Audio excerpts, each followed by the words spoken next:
विषय जो आहे 6वा अध्याय थोडा अवघड आहे आणि अवघड विषय जर एखाद्याचा आवडता असला तर आपण जास्त अवघडून जातो. एक तर योगशास्त्र आहेत. योगशास्त्रामध्ये पुन्हा माऊलीचा आवडीचा विषय आणि त्यात पुन्हा जर माऊलीला बहर आला सांगायचा तर अजून जास्त तो किचकट होऊन बसतो. आणि याचं स्पष्टीकरण सुनेला डायरेक्ट न बोलता मुलीला बोलून जसं केलं जातं तसं ज्ञानोबांनी या अध्यायाची सुरुवात अशा पद्धतीने केलेली. संजयाला उचललेलं आहे. संजयाला नौकर माणूस, एकनिष्ठ नौकर. फार मिळणं दुर्मिळ आहेत बरं का या जगात. पोरं एकनिष्ठ नाहीत आपल्या रक्तातली. काम करायला आलेली उपरी माणसं कोण निष्ठावान राहणार आहे. संजय आणि त्यांनी सांगायला सुरुवात केली की राजा फार छान विषय चाललाय. धृतराष्ट्र पण ऐकतोय बरं का. तुमच्यातलं ना आमच्यातलं एवढं अंतर आहे आंधळ्यामध्ये. डोळ्यातून आपली 80% ऊर्जा बाहेर जाते डोळ्यातून आणि 20% कानातून आपल्याला प्राप्त होते. याच्या विरोधामध्ये आंधळ्याचे त्याची सगळी ऊर्जा कानावर असते आणि कानावर शब्द आदळला की त्याला कळतं किती अंतरावर माणूस उभा आहे, कुठल्या दिशेला आहे. कानाने दिसतं त्याला. म्हणून अतिशय अवघड ऐकण्याच्या बाबतीमध्ये आंधळा आणि इतकं पक्का ऐकणारा आंधळा माणूस, त्यात राजा आणि त्यात गीता ऐकायला मिळाली. त्याला काय सांगायची गरज आहे विषय चांगला आहे म्हणून. हे जरा वारकरी असल्यामुळं भारावलं संजय. काय ज्ञानेश्वरी ऐकायला मिळाली. ही राजा धृतराष्ट्र राजकारणी माणूस. कोणी कुणाला मारलं, कोणी डाव टाकले हे ऐकायची सवय झालेली. आधीचं चित्त मायेचे असे शब्द कुठं त्याला ऐकायची सवय. म्हणून संजय सुरुवात करतो ते एक ज्ञानोबांचं प्रतिनिधित्व आहे. ज्याला योगातलं काहीच कळत नाहीत संजयाप्रमाणे त्याला आवडेल. अजिबात योगातलं काही कळत नाही त्याला, ठीक आहे, आवडेल त्याला. थोडाफार जाणकार श्रोता असेल त्याला विषय आवडू शकतो, असं काही जरुरी नाही आहे. परंतु आंधळा जर धृतराष्ट्र असेल ना तर तो 6व्या अध्यायासाठी अयोग्यच आहे. पण माऊलीला असं म्हणायचंय की या अध्यायाला लोक अधिकारी नाही आहेत, पण सरळ म्हणलं तर तुम्ही ज्ञानेश्वरी वाचणार नाही आहेत. म्हणून प्रतिनिधित्व म्हणून धृतराष्ट्राला घेतलेले आहेत. आणि बोलताना सुरुवात फार संजय म्हणे राजाला. पृथ्वीचा राजा आहे बरं का. मी बोलतोय म्हणजे इतका धृतराष्ट्र लहान नाही हे तुमच्या लक्षात असू द्या. इथं माणूस ग्राम सदस्य म्हणून निवडून येत नाही. भारताचा मालक होणं म्हणजे काही एवढी चेष्टा समजू नका. हे ज्ञानोबराय बोलतात त्याचा अभिप्राय मी तुम्हाला सांगतोय. आणि तो राजा, त्या राजाला सांगतात तसं पाहिलं तर राजा आपल्याला ह्या विषयाशी काही देणं घेणं नाही आहे. कोण मारलं कोण जिंकलं हा आपला विषय आहे संजय म्हणतोय बरं का. पण काय चालता चालता असा विषय झाला की दोघांच्या गप्पा सुरू झाल्या आणि त्या गप्पामध्ये ब्रह्मविषय सुरू झाला. म्हणजे एखादं श्रीमंताचं घर आहे आणि त्या श्रीमंताच्या घरामध्ये आवडीचे पाहुणे आलेले आहेत म्हणून त्यांच्याकरता खास स्वयंपाक तयार केलेला आहे. आणि काही लोकांना असं वाटलं की चला आपण फिरत फिरत जाऊ, दमले ते, आणि त्यांना असं वाटलं शेजारी घर आहे चला आपण जाऊ तिथे. काय ज्ञानोबांच्या ओव्या आहेत, किती गजबच्या ओव्या आहेत तुम्ही बघा. आणि बोलताना अगदी मनमोकळेपणाने ज्ञानोबाराय बोलतात. ब्रह्मरसाचे परगुणे पक्वान्न अर्जुना लागी नारायणे केले. स्वयंपाक तयार केला फक्त अर्जुनासाठीच. माऊली बरं का, आता हे माऊलीचं म्हणणं फार वेगळं आहे. तेच अवसरे पाहुणे पातलो आम्ही. अर्जुना करता स्वयंपाक केला, आवडीच्या मुलासाठी आवडीचं जेवण तयार केलं, पण आपण पाहुणे म्हणून तिथं गेलो. घर श्रीमंताचं होतं. त्याने सांगितलं आता आम्ही असा आमच्यासाठी स्वयंपाक केलेला आहे, पण आता तुम्ही आलात तर आमच्या पंक्तीला बसा, नाईलाजानं, जर सभ्य माणसं असतील तर. नाहीतर पुण्यातली आणि शिकलेली माणसं जर असली तर ती येतानाच म्हणतात तुम्ही जीवन आलाच असाल. म्हणजे जेव्हा उपाशी आहात असला कसलाच विषय नाही तो. मग तुम्ही काम करा, बैठकीमध्ये बसा, आम्ही जीवन घेतो, नंतर तुमचं काय काम असते बघू. पण हे परमात्मा आहे, ब्रह्मरसाचं जेवण आहे. आणि शब्दप्रयोग फार आहेत. आडमुठी तत्व फावले. कुणाला माहिती कसली ब्रह्मविद्या आहे, कसला देव आहे. मला सांगायचं होतं जिंकणार कोण आहे, तुम्हाला ऐकायचं होतं विजय कोणाचा होतो. आडमुठी तत्व फावले मध्येच. पण दिव्य दृष्टीचा संजय होता, त्याला फार समाधान वाटलं. माझ्या बोलण्याकडे खूप गांभीर्याने लक्ष द्या बरं का. माऊली असे बरेच विषय असतात न बोलता बोलून जातात, शब्दातून सुचवतात. आणि जसं त्यांनी ते ब्रह्मविद्येचं आणि ब्रह्माचं वर्णन केलं, धृतराष्ट्र हा फार मोठ्या ऋषिकुळातला मनुष्य आहे. सनकादिक स्वतः येऊन सनत कुमाराने धृतराष्ट्राला ब्रह्मविद्येचा उपदेश केलेला आहे. केलेला म्हणजे त्याची ब्रह्मविद्या अगोदरच झालेली आहे, विदुरानं केलेलं आहे, सगळ्यातून तयार झालेला आहे तो. पुन्हा नौकराच्या तोंडातून त्याला ब्रह्मविद्या ऐकायची गरज नाही आहे. म्हणून जसं याने सुरू केलं की आडमुठी तत्व फावले वगैरे वगैरे, लगेच धृतराष्ट्राने त्याला सांगितलं तुला कोणी विचारलं हे सगळं? ब्रह्मरसाचं जेवण आहे तर ब्रह्म आहे, तुला कोणी विचारलं? हे न पुसवत होते, हे मी विचारलं नाही. सभ्यता कशी असते बघा, याच्यावरच माणूस कुलीने का अकुलीने कळतो. चुकीचा प्रश्न विचारला धृतराष्ट्राने, पण हा नौकर आहे, मनातल्या मनात हसतो. हे जगातलं सगळ्यात वाईट केलेली टिंगल आहे. समोर जर हसलेलं कळालं ना, तो आडमुठ माणूस आहे, समोरच्या माणसाची टिंगल करता नाही आली. मनातल्या मनात जो हसतो तो बुद्धिमान माणूस. संजय असा आहे, मनी हसिला. संजयाच्या मनात हसू आलं, हे न पुसवतो ते म्हणले, हे विचारत नाही आम्ही तुला. मनातल्या मनात हसला. इतका गोड शब्द ज्ञानोबाने टाकला, म्हणे म्हातारा मोहे नाशिला. कुठली भाषा? संजयो म्हणे राया ते, एकदम सभ्य भाषा. आणि उत्तर ही ज्ञानोबांची फिरकी आहे बोलण्याची शैली. त्यांना जर बोलायचं असलं ना, ती भाषा बदलतात ते आणि कळणारच करते. म्हणे संजय म्हटला काय, म्हातारा मोहे नाशिला. तिन्ही शब्द विचित्र आहेत. एक तर म्हातारा आहे, म्हणजे आता मरणाची वाट पाहणं आहे, त्याच्या पुढं काही जीवनात अर्थ नाही त्याच्या. म्हातारा, त्याच्यात झाला मोह. आणि दूध जर विरजनासाठी टाकलं तर कामाला येतं, नासलं तर. म्हणे म्हातारा अगोदरच लोकांना आवडत नाही, मोहे नाशिला, नासला. आणि ज्ञानोबा याच्यापेक्षा जास्त बोलत नाही, अजून काय बोलायला पाहिजे.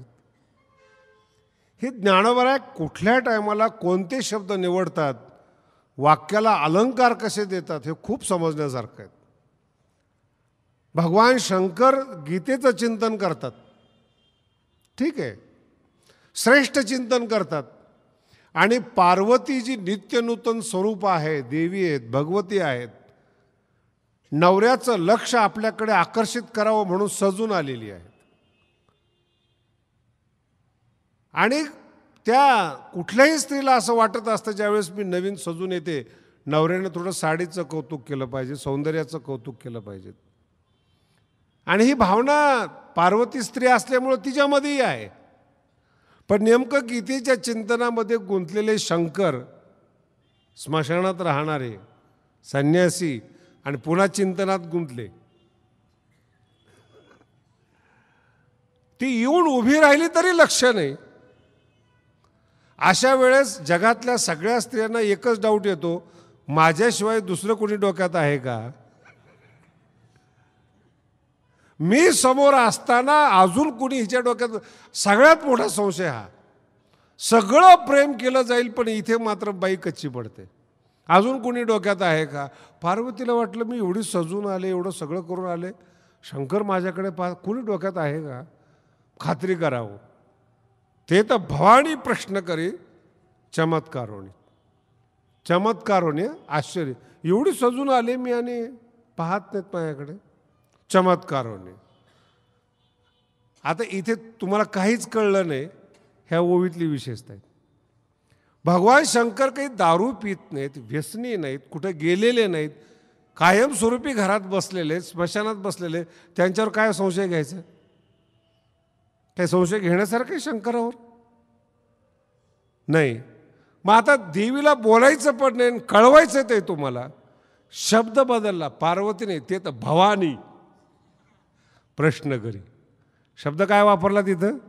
खूप राग आला ना जर एखाद्याला, तर तिला स्त्री म्हणत नाही मनुष्य. ज्ञानोबाने शब्द बदलला. तर देवीच्या 1000 नाव आहेत, सौंदर्यवान नाव घेतलं नाही. ते तर भवानी प्रश्न करी चमत्कारोनी. अरे गीतेचा अभ्यास करणार आहेत, गीता तत्व आहेत, कसं विचारलं पाहिजेत? नाही. आणि भगवान शंकर म्हणतात हसून, हर म्हणे निजे देवी जैसे का. तू कशासाठी आली होती की तुझं स्वरूप कसं आहे? खूप छान दिसतेस. तसंच गीता छान आहे. तैसे नित्य नूतन देखीजे. हे शब्दातून कळण्यासारखं आहे बरं का. ज्ञानोबांची जी लकब आहे ना, अशी शब्दातून काय म्हणायचं आहे ना. आणि हे मानवी जीवनातलं सत्य आहे. शब्द कळाले. एखादा मनुष्य मेला, तो कसा आहे किंवा कसा होता हे जवळच्या जिवंत माणसावरून कळतं.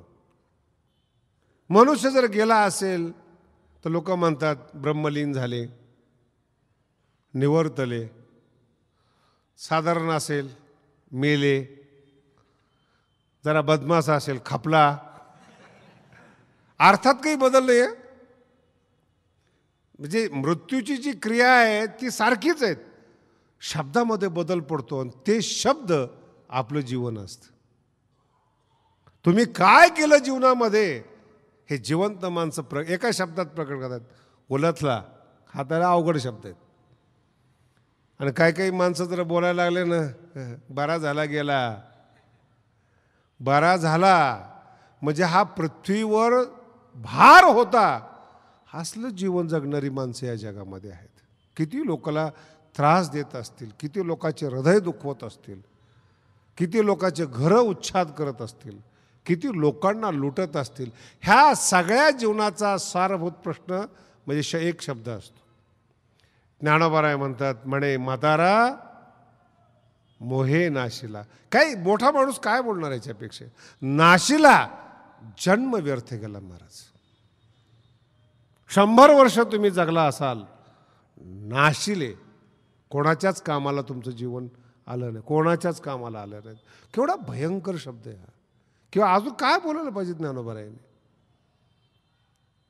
आणि हसणारा त्रयस्थ माणूस नाहीत, दिव्य दृष्टी मिळालेला संजय आहेत, त्यांचा एकनिष्ठ सेवक आहेत. तो म्हणतो म्हातारामुळे हसून म्हणतो, त्याला दिसत नाही आणि हा मनात हसतो. हे सगळं लक्षात ठेवा बरं. ही सभ्यता ज्ञानोबाराय चालता चालता शिकवते आपल्याला. हसा तुम्ही एखाद्यावर, पण थोडंसं मनात हसलेलं, म्हणजे त्याला असं वाईट वाटलं नाही पाहिजे. आणि मग ज्ञानोबाराय तो जो उकलतात 6वा अध्याय, म्हणजे प्रत्येक माणसाला आपल्या शरीराबद्दल आकर्षण आहे. प्रत्येक माणसाला आकर्षण आहे. आणि ते आकर्षण असं आहे की कुठेतरी असं वाटतं की माझं तारुण्य संपू नये, माझं सौंदर्य संपू नये, माझी प्रतिभा कमी होऊ नयेत. असं औषध जगामध्ये निघालं पाहिजेत की ज्याच्यामध्ये मी पुन्हा असं काळ जगलो पाहिजेत. दिवसेंदिवस माझं तारुण्य वाढलं पाहिजेत. शोधात असतात माणसं. आणि विज्ञानसुद्धा मनुष्याचं सौंदर्य वाढवायचा प्रयत्न करते. निसर्गाने जर एखाद्याला टक्कल केलेलं असेल तर वैज्ञानिक लोक पैसे कमवतात आणि कृत्रिम केस डोक्यावर उगवतात. कशा करताय? चेहऱ्यावर जर सुरकुत्या पडत असतील तर चेहऱ्याची प्लास्टिक सर्जरी करतात. वाईट वाटतं. आपला चेहरा आपल्याला बघवत नाही एवढं शरीराचं आकर्षण आहे. काहीच्या घरामध्ये टीव्ही नसेल, रेडिओ नसेल, पण आरसा नाही असं घर सापडणार. खरं की स्वतःबद्दलचं आकर्षण आहे, मी कसा. आणि ह्या छोट्या जिज्ञासेपोटी विचारवंतांनी या दिशेने वाटचाल केली आणि मग त्या शरीराला अजरामर करण्याचा प्रयत्न केला. त्याचा मार्ग म्हणजे योगशास्त्र. आणि मग त्या शरीराला अजरामर करत असताना करता करता करता एक एक तत्वाचा साक्षात्कार झाला. का शरीर म्हातारं होतं, कुठलं रसायन शरीरामध्ये बदलतं, काय बदल होता शरीरामध्ये आणि झालेल्या बदलावर नियंत्रण कसं ठेवता येईल याचा तो प्रयत्न असतो. आणि मग योग्यांच्या लक्षात आलं काय काय प्रकार होतात आणि मग त्यांनी ते तत्व शोधून काढलेले आहेत. अनेक शास्त्र जे आहेत ते वेगळे वेगळे आहेत. शरीराचं शास्त्र हे योगशास्त्र आहे. काय मन असेल तुमचं, कसं मन असायला पाहिजे, त्या मनाचा प्रभाव शरीरावर पडतो. म्हणून मनावर नियंत्रण करण्यासाठी योग आहेत. आणि मन जर नियंत्रित झालं तर शरीरावर लोड येत नाही, मोकळं राहतं शरीर. मानसिक ताण असला ना तुम्हाला, कधीही लकवा जो आहे ना विचार न करणाऱ्या माणसाला येत नाही. कारण की विचार करत असताना शरीरातला रक्तप्रवाह तेज होतो, डोक्यामध्ये प्रमाणापेक्षा रक्त जास्त जातं आणि तिथे गाठ तयार होते किंवा एखादी नळी नस जी आहे ते फाटते आणि तिथं मेंदूत रक्तस्राव होतो. त्याचं नाव आहे लकवा. काय एवढा रक्तप्रवाह झाला? विचार, सतत विचार. अहो गाडी जरी झाली, रस्ता मोकळा जरी झाला, पळवायची किती याला लिमिट आहे का नाही? शेवटी गाडीच आहे ती. तसं बॉडीच आहेत, किती तुम्ही याला वापरणार. 12 तास तुम्हाला जगायला दिले तर 12 तास आराम करा. लोक दिवसाही काम करतात, रात्री काम करतात. अहो 35व्या वर्षी हार्ट अटॅक, 40व्या वर्षी एखादा माणूस भेटला तर त्याला म्हटलं का रे बाबा कसं काय चाललेत, नातू वगैरे कसे? नाही म्हणे महाराज माझं लग्न नाही झालं अजून. म्हटलं अहो केस पांढरे झालेत, दात पडायला लागलेत, टेन्शन. योगशास्त्र, याचा अर्थ योगशास्त्र आहे. आणि हा मानसिक ताण शब्द नीट आहे का, कोणी दिलेला नाही, फाजील अपेक्षा केली म्हणून तुम्हाला ताण निर्माण केला. अर्थ कळाला? कोणी निर्माण केलेलं नाही, शरीर आहे. ज्ञानोबरायांचं जर वाक्य ऐकलं तर अंगावर काटा येतो महाराज. आणि हे मेडिकली सिद्ध झालेले आहेत. शरीर विष्ठेपासून तयार होतं. मेडिकल सायन्स वाचून बघा तुम्ही. ज्ञानोबरायांनी खूप सुंदर लाज या शब्दावर व्याख्यान करताना केलेले आहेत. आऊट हातपणे शव हो निजीने. लाज, लाज म्हणजे काय? कोणी शिव्या दिल्या, कोणी मारलं म्हणून लाज आहे, चुकीची कल्पना आहेत. विष्ठेच्या शरीरात 100 वर्ष राहायला मिळणं ही जगातली सगळ्यात मोठी लाज आहे. एवढी अप्रतिम व्याख्या पृथ्वीवर कुठेच नाही लाजेची. विष्ठेचं शरीर आहे, तयार होताना उकडोनी नवमासवरे शब्दाचा प्रयोग हा. वीट जशी भाजली जाते तसं तुमच्या शरीरातला जो कण असतो त्याला विष्ठेचा लेप असतो आणि तो भाजला जातो, उकडला जातो. आणि 9 महिने पोटामध्ये तुम्ही उकडत असता. उकडोनी नवमासवरी. आणि जेव्हा तुम्ही बाहेर येतात, महाराज खूप सुंदर ज्ञानोबा सांगतात, कशाचा अभिमान बाळगता तुम्ही? विष्ठेचा. काय तुमच्या शरीरामध्ये 2 दिवस जर आंघोळ केली नाही तुम्ही आम्ही तर अंगाचा वास येतो, कारण की शरीर चुकीचं आहे. आणि अशा शरीराला सजवण्यासाठी, अशा शरीराला अजरामर करण्यासाठी तुम्ही प्रयत्न करतात. कसली बुद्धिमत्ता आली तुमची? कोण म्हणतो तुम्ही बुद्धिमान आहेत? विष्ठा कधी अजरामर होत असते? घाण वस्तू कधी अजरामर करण्याचा प्रयत्न करतात? आणि अशा शरीरातून ईश्वर प्राप्त होऊ शकतो एवढंच फक्त मनुष्याचं भाग्य आहे, बाकी कुठलंच भाग्य नाही आहे. सगळं स्वप्नवत आहे. म्हणून शब्दांचे प्रयोग कसे आहेत बघा तुम्ही. बंधुरात्मा आत्मनस्तस्य. दुसरं कोणी बांधव नाही आपल्याला, आपण आपले बंधू आहोत. जर आपल्याला हे तत्वज्ञान कळालं आणि त्या दिशेने जर वाटचाल केली तर. बंधुरात्मा आत्मनस्तस्य एनात्मैवात्मना अनात्मनस्तु शत्रुत्वे आत्मैव शत्रुवत वर्ते. शब्दप्रयोग नीट आहे का? आत्मैव स्वतः बरोबर शत्रुवत वर्ते, शत्रूप्रमाणे व्यवहार करतो. कोण दुसरा व्यवहार करायला लागला? प्रमाणापेक्षा शरीराचा वापर अधिक करणं, प्रमाणापेक्षा शरीरावर भर देणं, प्रमाणापेक्षा शरीराला ताण देणं आत्मैव शत्रुवत वर्ते. आणि काल सांगितलं मी तुम्हाला, पंतप्रधान असू नये तर तुम्ही असं नाही तर दुष्काळावर काम करणारा असू द्या, गहू सगळ्यांना सारखेच आहेत.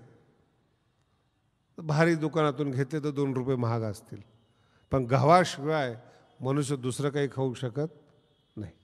अन्न आहे, अन्नाची किंमत किती असते महाराज? 2 टाईम अन्नाचं मोल काय असतं? आणि त्याच्यावर चालणाऱ्या शरीराकडून फाजील अपेक्षा करणं, फाजील काम करून घेणं, फाजील म्हणून संत जे मुक्त असतात ना, मुक्त शब्दाचा अर्थ ह्या वासनेपासूनच मुक्त आहेत. सगळा वेळ आनंदासाठी असतो. कोणी उठवतच नाही सकाळी त्यांना, कोणी काम कराच म्हणत नाही, टेन्शनच नाही काही. मुक्त म्हणजे काय? ईश्वरच भेटला पाहिजे तुम्हाला मुक्त होण्यासाठी, जरुरी नाहीत. याला म्हणतात स्वतःचा उद्धार करणं. आत्मनः आत्मानं उद्धरेत, स्वतःचा उद्धार करणं. आत्मैव आत्मनः बंधू. आपण आपले खरे बांधव आहोत, दोस्त आहोत, मित्र आहोत. आणि आपल्याबरोबरच संवाद केला पाहिजेत, आपल्याबरोबरच बोललं पाहिजेत. काय केलं दिवसभरातून? कोणाच्या नादी लागलास? किती वेळ नष्ट केलास? ह्या नष्ट केलेल्या वेळेतून तू किती मोठा होऊ शकला असतास? कळणं अवघड आहेत महाराज या गोष्टी. म्हणून 6वा अध्याय स्वतःला घडवणारा अध्याय.